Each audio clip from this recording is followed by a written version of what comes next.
परिवारवाद का बड़ा नाम आता है आपकी पार्टी का जब चर्चा होता है। लेकिन बिहार विधानसभा के चुनाव में आप देखिए कहाँ पे आपको परिवारवाद नजर आ रहा है। तो आप बैठ के देखते हैं आरजेडी को या और किसी और पार्टी?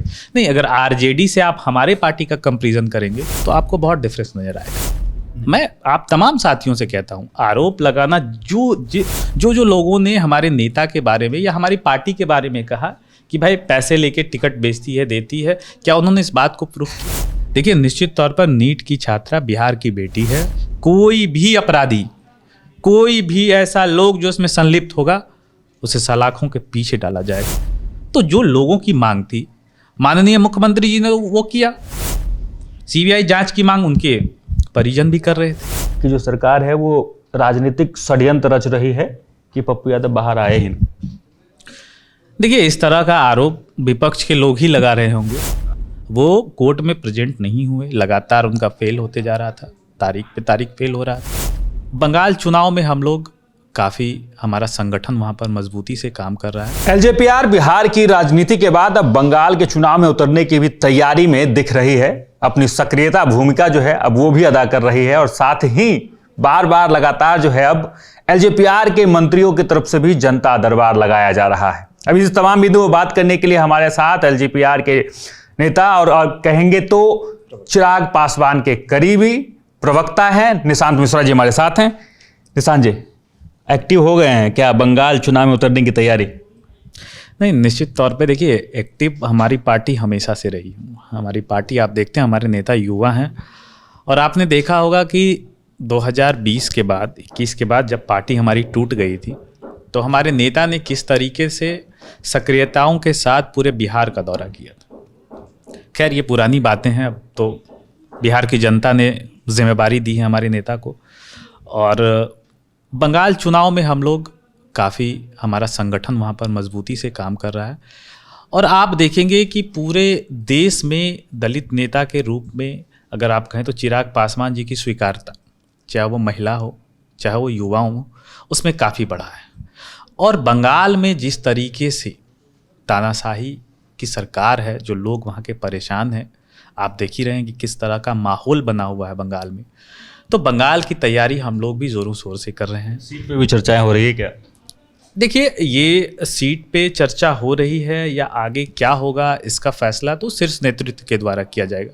लेकिन फिलहाल मैं इतना ज़रूर कह सकता हूँ कि हमारी पार्टी काफ़ी सक्रिय है वहाँ पे, संगठन हमारा बहुत दमदार बना हुआ है वहाँ पे। और वहाँ पे हमारे प्रभारी के रूप में खगड़िया के सांसद भाई राजेश वर्मा जी काफ़ी तत्परता के साथ काम कर रहे हैं और वहाँ चुनाव लड़ने की तैयारी हम लोग जोरों शोर से कर रहे हैं। चुनाव की तैयारी जोरों शोरों से कर रहे हैं, सहभागिता भी निभा रहे हैं, अच्छा काम भी हो रहा है, जनता दरबार भी लग रहा है। पहले नीतीश कुमार अपने आवास पे लगाते थे, उनके बाद कार्यालय में लगना शुरू हुआ, अब एलजेपीआर भी उसी नक्शे कदम पे चल रही है। लगातार जनता दरबार लगाया जा रहा है आप सबकी तरफ से। निश्चित जनता दरबार लग रहा है और आप लोग कवर भी कर रहे हैं, देख ही रहे हैं किस तरीके से हमारे नेताओं के द्वारा और माननीय मंत्री, विधायक, सांसद बैठ रहे हैं, जनता की फरियाद सुन रहे। और हमारे नेता आदरणीय चिराग पासवान जी का स्पष्ट आदेश है कि जनता और बिहारियों के हित में, मैं इस बात को इसलिए कह रहा हूँ कि हमारे नेता जब राजनीति में आए थे तो उनका मकसद ही था बिहारियों की सेवा करना, बिहारियों को वो मुकाम दिलाना जिनसे वो वंचित हैं। बिहार फर्स्ट, बिहारी फर्स्ट हमारा नारा भी है, आपको पता ही है। तो निश्चित तौर पे जिस तरीके से अगर कुछ समय को छोड़ दें हम, तो बिहार सरकार में जब से हमारी पार्टी बनी है तो हमारी पार्टी की सहभागिता कमोबेश रही है, लेकिन उतनी मजबूत नहीं रही है। लेकिन इस बार बिहार की जनता ने हमारे नेता पर जिस तरीके से भरोसा करके और उनके ऊपर ये जिम्मेदारी दी है और इस बार हम सरकार में काफ़ी सक्रिय भूमिकाओं में हैं और मजबूती के साथ है। हमारे 2 मंत्री भी बिहार कैबिनेट में हैं, आप देख ही रहे हैं। 19 विधायक के साथ हम लोग सरकार में हैं और मजबूत एनडीए सरकार चल भी रही है। तो हमारे नेता की जो प्राथमिकता है बिहार फर्स्ट और बिहारी फर्स्ट, उसके तहत बिहारियों के आम जनमानस की समस्या को सुनना और उसका निष्पादन करना, ये हमारे प्राथमिकता में है और इस प्रक्रिया में हम लोग लगातार आगे बढ़ रहे हैं। बिहारी फर्स्ट का नारा लगातार लगा है, लेकिन ये भी आरोप लगे हैं कि एलजेपीआर भी जो है परिवार तक की ही सिमटी हुई पार्टी धीरे धीरे बन गई है। परिवारवाद का बड़ा नाम आता है आपकी पार्टी का जब चर्चा होता है, इससे कैसे बचेंगे? क्योंकि ये तो एक तरह से हावी हो गया आप सब पे। नहीं, परिवारवाद को आप किस परिप्रेक्ष्य में देख रहे हैं ये आपका और सबका अपना। आप बैठ के देखते हैं आरजेडी को या और किसी और पार्टी को? नहीं, अगर आरजेडी से आप हमारे पार्टी का कंपैरिजन करेंगे तो आपको बहुत डिफरेंस नजर आएगा। देखिए, परिवारवाद की बात निश्चित तौर पर हमारे नेता स्वर्गीय रामविलास पासवान जी के ऊपर काफ़ी ये चीज़ को लेकर आवाज़ उठती थी, लेकिन उस मायने में उन्होंने कई बार इस बात को स्पष्ट किया है कि पहला कार्यकर्ता जो होता था उनकी पार्टी में वो उनके भाई होते थे। और जब पहला कार्यकर्ता आपके साथ कोई पोस्टर चिपका रहा, पार्टी का झंडा लेके दौड़ रहा है, तो उसको प्राथमिकता देना ज़रूरी है, क्योंकि वो भी तो एक कार्यकर्ता है। लेकिन अभी के परिप्रेक्ष्य में अभी अगर आप हमारे पार्टी को देखेंगे तो आप निश्चित तौर पे हमसे सवाल करेंगे कि परिवारवाद का है। लेकिन बिहार विधानसभा के चुनाव में आप देखिए, कहाँ पे आपको परिवारवाद नजर आ रहा है? परिवारवाद का तो आरोप लगा ही है, और कई तरह के आरोप भी आप पे लगे हैं। बात कर लें कि कई बार ये भी चर्चा होता है ना कि एलजेपीआर जो है पैसा देके सीट बेच देती है, पैसा देके बहुत सारा सीट बेचने का आरोप भी एलजेपीआर पे लगातार लगा। ये सब कई तरह के आरोप हैं आप सब पे। आरोप की अगर लिस्ट होगी तो बड़ी लंबी बनेगी। अरे देखिए, आरोप तो कोई भी कहीं लगा सकता है। आरोप लगाना तो वो क्या बोलते हैं, संविधान में तो ऐसा कुछ प्रोविजन नहीं है। आरोप आप पे भी लग सकता है, आरोप हम पे भी लग सकता है, आरोप तो किसी पे लग सकता है। क्या किसी ने उसको सिद्ध किया है क्या? मैं आप तमाम साथियों से कहता हूं, आरोप लगाना जो लोगों ने हमारे नेता के बारे में या हमारी पार्टी के बारे में कहा कि भाई पैसे लेके टिकट बेचती है, देती है, क्या उन्होंने इस बात को प्रूफ किया? देखिए, होता क्या है, जब एक बड़ी पार्टी और एक संगठन चलाते हैं और संगठन में बहुत लोग होते हैं, लेकिन आपके पास सीट जो चुनाव लड़ने के लिए होता है वो लिमिट होता है, और उसी सीट में आपको हर एक एंगल के साथ समावेश करना होता है सभी कार्यकर्ताओं का, नेताओं का। अब अगर उसमें मैं वंचित रह जाऊं और मैं अभी टीवी पे आके कहूं कि हमने पैसा नहीं दिया या इन्होंने पैसा लेके टिकट बेच दिया, तो ये एक आरोप हो गया। लेकिन वास्तविकता ये नहीं। आप देखिए कि हमारी पार्टी को 29 सीटें मिली, और 29 सीटों में एक सीट जो हम लोग नॉमिनेशन में हम लोग थोड़ा सा गड़बड़ा गया था, 28 सीट पे चुनाव लड़ा, और आप 28 सीट को उठा के देखिए, पार्टी का एक एक कार्यकर्ता चुनाव लड़ा है। तो उतनी दूर की बात नहीं, मैं आपको बताता हूं, हमारे माननीय मंत्री हैं तो संजय सिंह जी और संजय पासवान जी।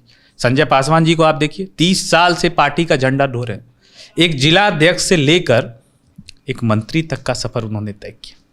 संजय सिंह जी पार्टी में बहुत पुराने हैं, और आज देखिए उनको मौका मिला। तो ये आरोप निराधार है, लोग आरोप लगाते हैं, लगाए, लेकिन इसमें कोई सच्चाई नहीं। चलिए, क्या सवाल ले लेते हैं पप्पू यादव के मामले को लेकर।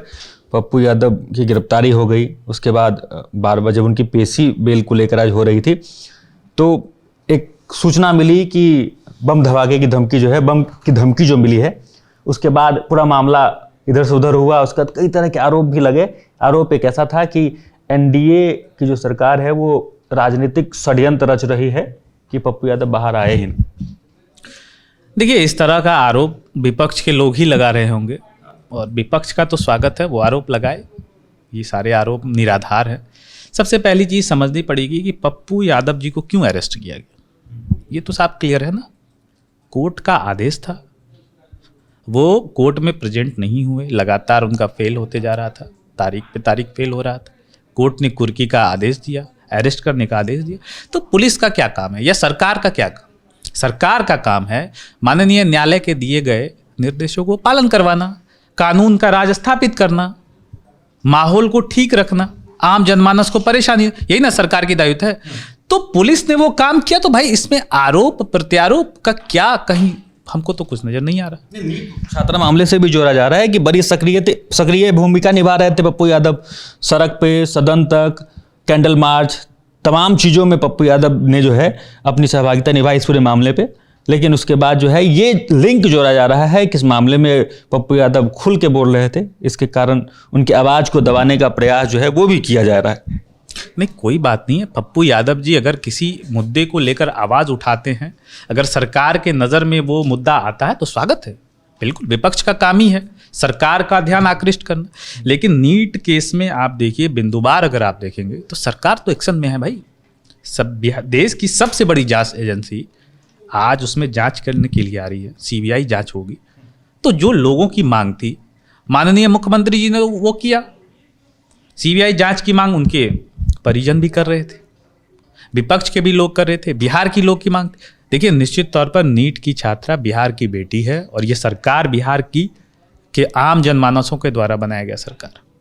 और मैं इतना अवश्य कहूँगा कि इसमें दूध का दूध और पानी का पानी होगा।